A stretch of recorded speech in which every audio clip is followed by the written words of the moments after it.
Cole came back to the office on Saturday morning, which he did not normally do, because he wanted to be the one to turn the lights on for the last time before the room went quiet for a while.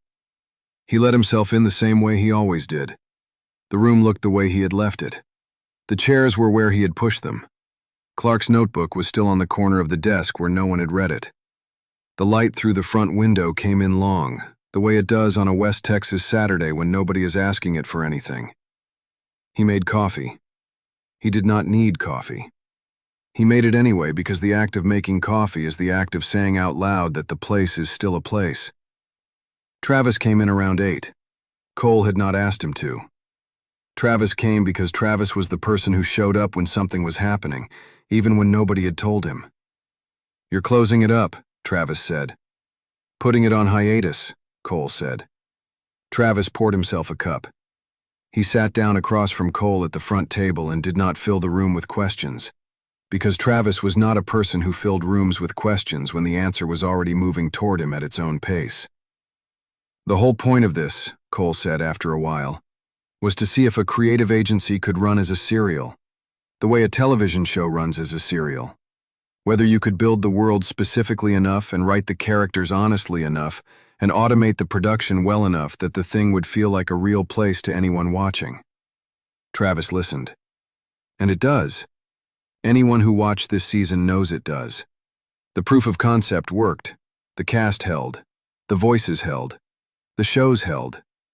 We learned what we needed to learn about how this kind of project gets built, and how much of it can run on its own, and how much of it requires a hand." "How much of it requires a hand?" Travis said. "More than I have to give right now." Travis nodded. He looked at the front window. He looked back. "And the other work. The other work is the work that pays. The other work is the reason I built any of this in the first place.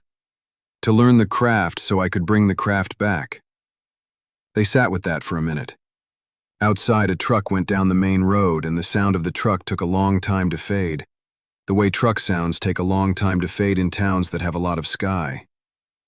"What do we tell them?" Travis said. "We tell them what's true. This was a proof of concept. It worked. The shows go on hiatus, not into the ground. If the moment comes when the room is ready to be open again, the room will be open again. If it does not, the season we made stands on its own. And 11/11. 11/11 keeps going. Hope keeps writing. The diary stays. That's the part you wanted to keep. That's the part I wanted to keep." Travis finished his coffee. He set the cup down with the careful sound a man sets a cup down with when he knows the cup is going to sit unwashed for a while. "You want help locking up?" "I locked up last night. I just wanted somebody to be here when I turned the lights off this morning." "Yeah," Travis said. "I know."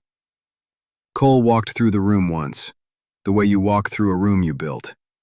He looked at the chairs. He looked at the front window. He turned off the light.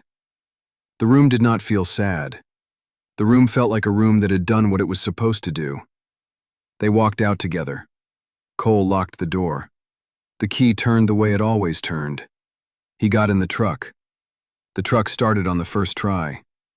He drove the long way out, the way he had driven home the night before, because the long way had the stretch where there was nothing but the road and the sky. What was true was this: the room was good. The room had done its job. The room would still be there. He had other work to do. He turned onto the highway. The sun was already high. The desert went out flat in every direction. He did not look back. He did not need to.